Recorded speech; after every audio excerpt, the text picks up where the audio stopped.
make it real loud for your host for the evening, Shaheen Khal!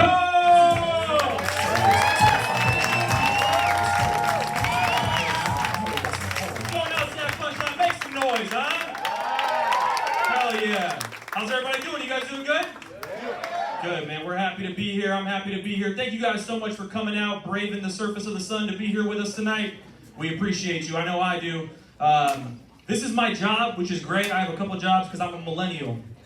And this is definitely my favorite one. I've had some terrible jobs in my life, I'll just be honest with you. Worst one was when I used to work at an old folks home. Yeah, it was called Mimi's Cafe. I don't know if anybody's ever been to Mimi's Cafe before, but that place smells like a bedpan and those little butterscotch candies. You guys know what I'm talking about? Maybe you've been to Mimi's. Maybe you woke up on a Sunday and you were like, you know what? I want hospital quality food in a New Orleans setting. So you moseyed on over with your abuelitas and your tias and your grandmas. There was always 12 tennis balls in attendance at Mimi's Cafe at any given time. I was a host too. I was a host, then I was a server. When I was a host, I'd have to walk the old farts from the front to the back. I'll take about 3 steps, I'll look back, I lost him. He's back there. He made friends, him and Joe Biden are trying to chew tomato bisque.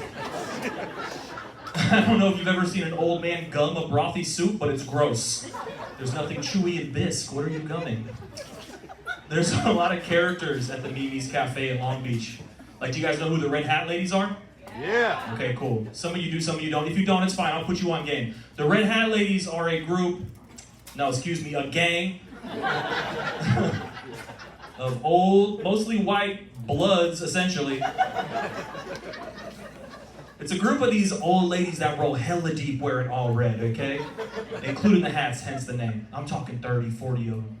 And they roll to rough establishments like Macaroni Grill, okay? And Mimi's Cafe, poof. They always delegate the hardest one in the group to order for everyone. They're like, tell them what we want, little Margaret.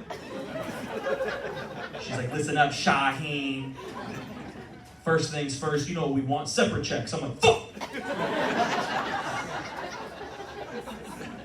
50 separate checks for these bitches. We all want 3 drinks each. I need a hot one, a cold one, a lukewarm one. I'm like, your teeth, can they handle that? She pops them out, she's like, that's what the lukewarm one's for. I was like, all right, kind of hot.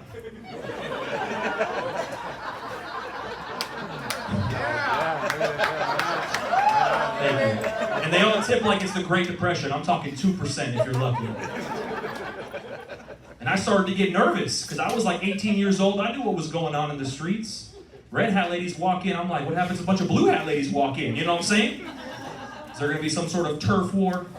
Maybe a drive-by crocheting? I don't know. I was nervous about that. A little bit about you guys. Like you said, my name is Shaheen. I am what some people would consider ethnically ambiguous.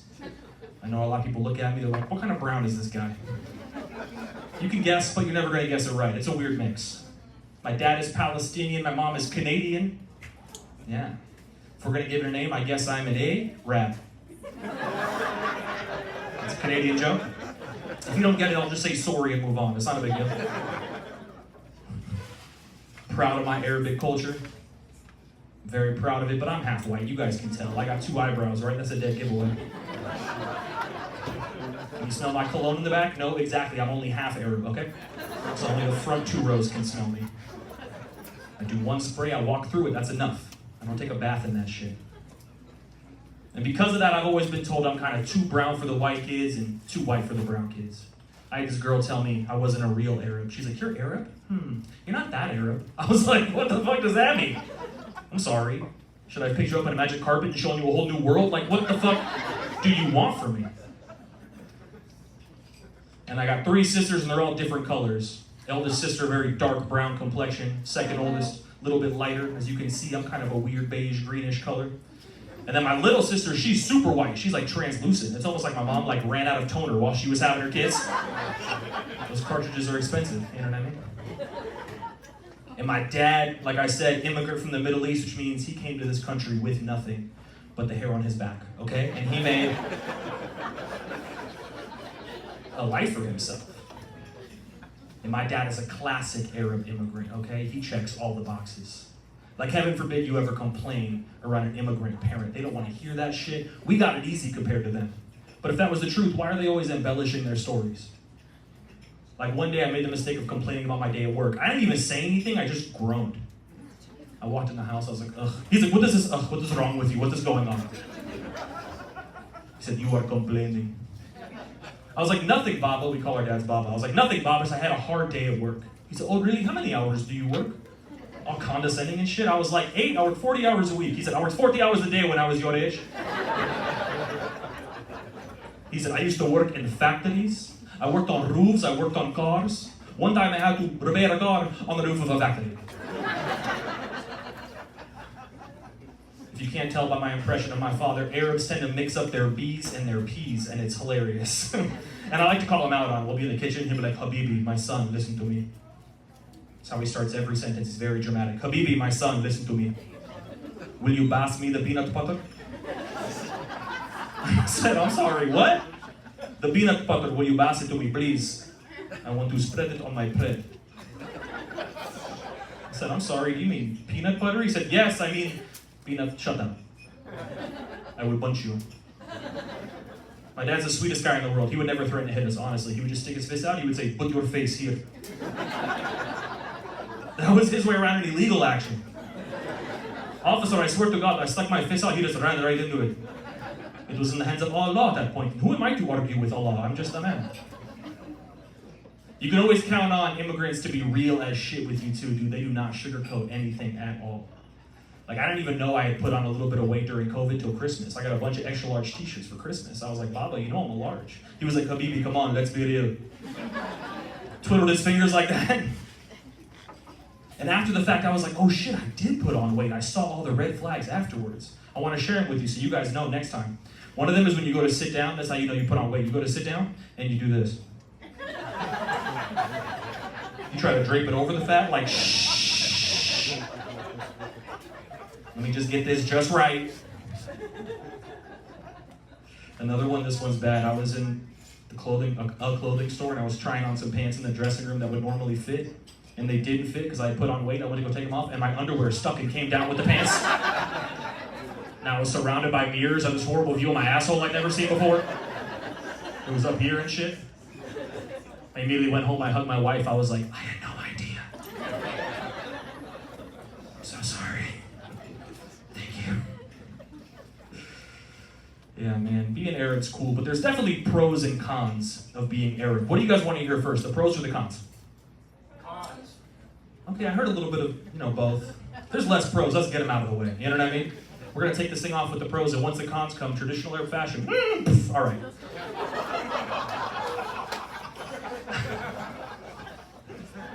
All right, first pro. I got a beard, and beards are cool. What's up? Yeah, that's right. A lot of my friends are jealous. Bro, dope beard. I tell them, yeah, it's cool now. Wasn't so cool in 3rd grade, okay? It just wasn't. Everyone's like, who's this 33-year-old in 4th grade? Is he a teacher, or why is he sitting in our desk?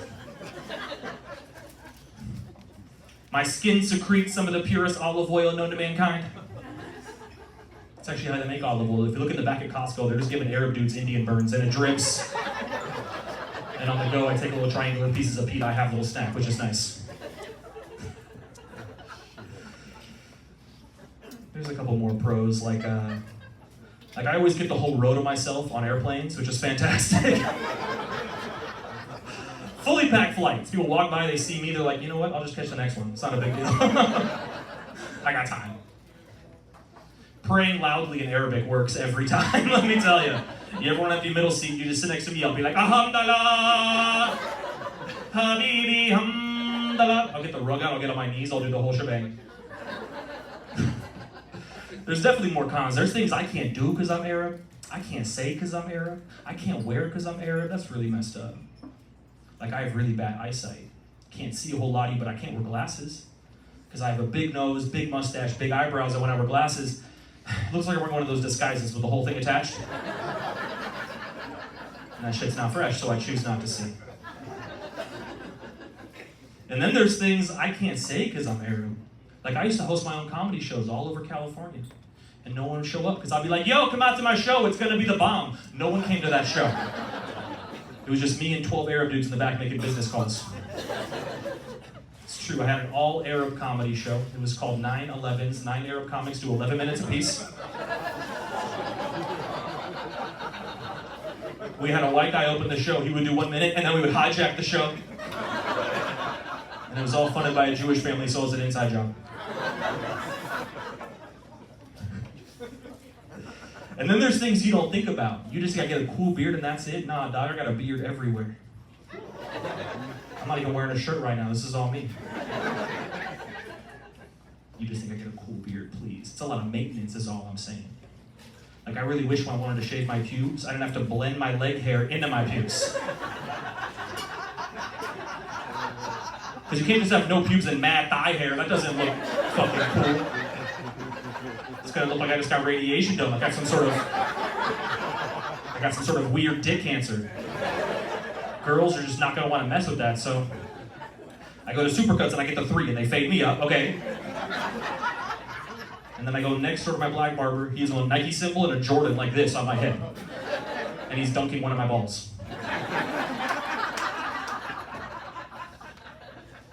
Dating was really hard too as an Arab, you know what I mean? Because Arab is an acquired taste, okay?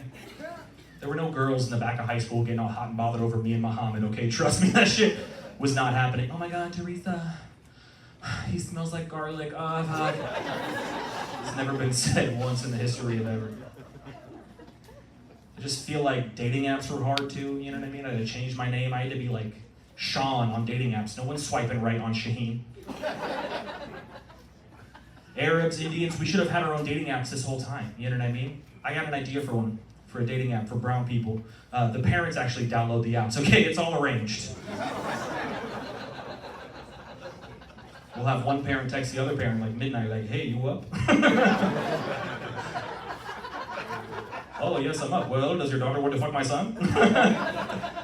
I don't know, send pics. Oh my God, like her body? No, don't be disgusting, report cards.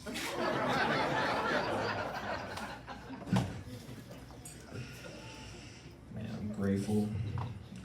Pride Month's coming up. Actually, it's here. It's here now. Pride Month's coming up. Typically when Pride Month happens, a lot of companies will come out and they'll be like, we support the gay community, and they say it with a lisp. It's weird, it's unnecessary. Like Google came out and they were like, we support the gay community, and I was like, that's bullshit. Because I've been on Google Maps.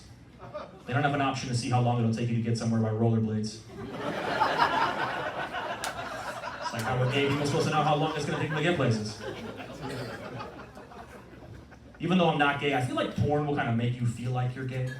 You know what I mean? Because there are double standards in life, okay? And they really come out when you're watching porn. Like if one of the men in the audience were to stand up and show me your dick, I'd be like, I don't want to see that. But if I'm watching a porno and there's 3 chicks and no dudes, I'm like, we need to get some dick up in this video stat. Right now, so I can, and that's weird.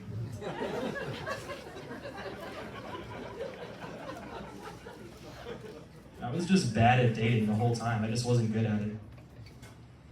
Like I was dating this girl, she was a sniper in the army. I know, you guys are seeing where this is headed. She was a sniper in the army, everything was going great, and then she just excommunicated my ass. She stopped talking to me, no text messages, no emails, nothing, which is fine, you know what I mean? I'm not for everyone. But I was young and she didn't tell me why, and I started getting self-conscious. I was like, what's wrong? Is my dick weird? Like, what's the problem? And I didn't want to be crazy or nothing. She said, oh. I didn't want to be crazy or nothing, but I needed closure, okay? So one day, I see her at the grocery store, and I'm like, hey. She like freaks out. I'm like, relax, I come out the potato chips. I'm like, relax. I'm not trying to scare you, I just need to know what happened. She said, look, this is awkward, but I'm a sniper, you're Arab. It felt like I was taking my work home with me.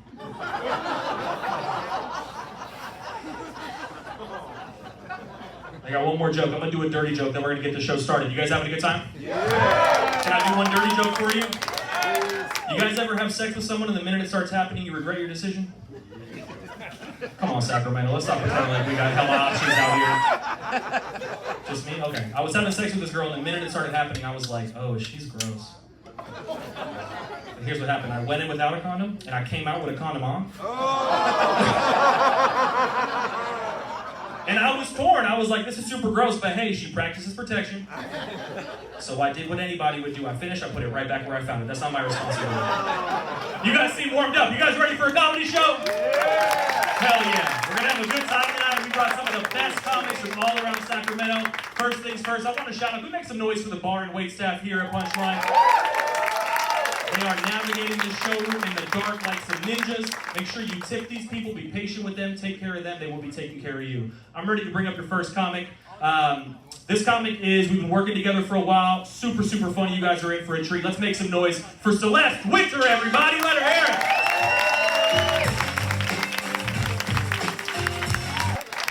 Give it up for my man Alvin Duke, everybody. Yes, sir. All right, I'm going to bring up your headliner in a little bit, but I do want to say thank you guys for supporting live comedy. Let's make some noise for everybody here in the audience. We have so many fantastic shows coming up. The one and only Pauly Shore is going to be here this weekend. We've got my boy Sammy Obeid coming to town. We also have Sugar Sammy coming on the 20th. So many amazing shows. Make sure you guys go to punchlinesac.com for all that info and tickets. I'm about to bring up your headliner. She is a comic from the Bay Area, but she's here running with us right now. She's been killing it. I want you guys to make it real loud. Clap your hands right now for Shay Bell, everybody. Keep it going for Shay Bell, everybody. You guys have a good time? Awesome. I told you it was going to be a banger. Thank you guys for coming out. Make sure you guys follow us, Punchline Sac on Twitter and Instagram. Oftentimes we'll drop special announcements and deals on tickets. Keep coming back. Keep supporting live comedy. Let's do one more round of applause for all the comics you guys have seen here tonight.